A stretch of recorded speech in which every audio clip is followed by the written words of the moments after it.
नोएडा की एसडीएम दुर्गा शक्ति नागपाल के निलंबन को समाजवादी पार्टी ने अपनी नाक का सवाल बना लिया है। एक तरफ यूपी के मुख्यमंत्री अखिलेश यादव ने जहां दुर्गा के निलंबन को सही ठहराया है, वहीं यूपी एग्रो के चेयरमैन नरेंद्र भाटी ने दावा किया है कि एसडीएम को उन्होंने सस्पेंड कराया।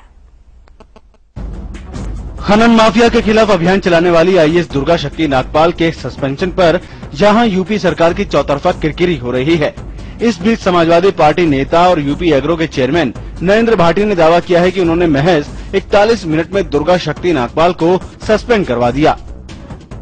माननीय अखिलेश जी से बात हुई है और 11:11 पे एसडीएम का सस्पेंशन ऑर्डर कलेक्टर के यहाँ रिसीव हो गया।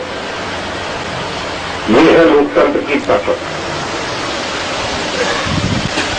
मैं ये आप लोगों को बताने आया हूं कि जिस औरत में इतनी बेहोशगी यहाँ थी, वो उस डंडे को 40 मिनट में खेल पाई। 10:30 और 11:11 41 मिनट में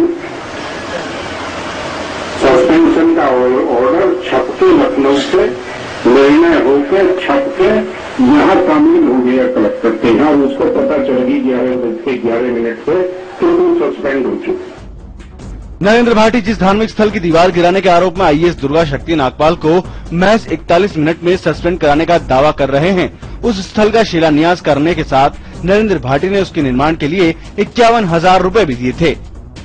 नेता बड़े बड़े उन्होंने भी पैसा दिए थे, जो बड़े बड़े नेता हैं उन्होंने भी दिए थे।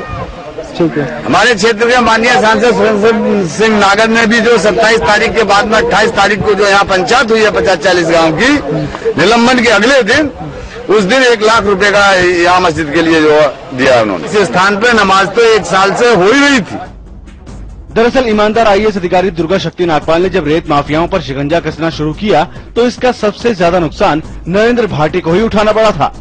राजनीतिक दबाव के बावजूद दुर्गा ने पिछले कुछ दिनों में 270 डंपर सीज कर दिए और 25 से ज्यादा लोगों को अवैध खनन के आरोप में जेल की हवा खिलाई। इससे तिलमिलाए नरेंद्र भाटी ने एक साजिश के तहत विवादित मस्जिद विवाद में दुर्गा शक्ति को घसीटा और उनके झांसे में पार्टी के बड़े नेता भी आ गए। रिपोर्ट किसने क्या दी है, रिपोर्ट डीएम की क्या है, रिपोर्ट एलआईयू की क्या है, उसकी भी आप जानकारी कर लेना।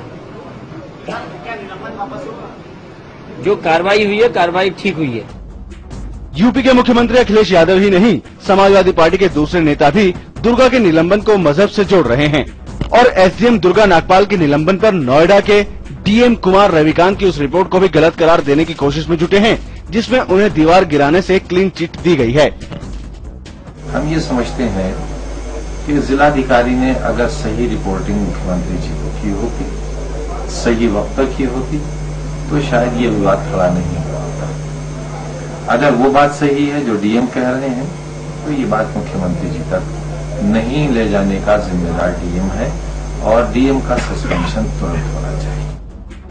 वोट बैंक की राजनीति में भले ही नेता अपनी अपनी राजनीतिक रोटियां सेकने में जुटे हों, लेकिन स्थानीय लोगों को भी दुर्गा का सस्पेंशन रास नहीं आ रहा। सरकार ने जो कार्रवाई की है इनके खिलाफ बहुत गलत की है। उन्होंने भू माफिया और रेत खनन माफिया के खिलाफ जो अभियान चलाया था वो बहुत सही ढंग से चलाया था। उन्होंने गवर्नमेंट को इससे मतलब प्राप्ति ही करवा रहे थे, पैसे की रेवेन्यू दिलवा रहे थे, लेकिन ये बहुत गलत किया उनका। जाहिर है यूपी सरकार पर रेत माफियाओं को बचाने के आरोप लग रहे हैं। दूसरी ओर दुर्गा के निलंबन वापस लेने के लिए यूपी सरकार पर चौतरफा दबाव है, लेकिन अब उसके लिए आगे कुआं पीछे खाई की स्थिति बन गई है। इस समय नोएडा से अंशुमन यादव।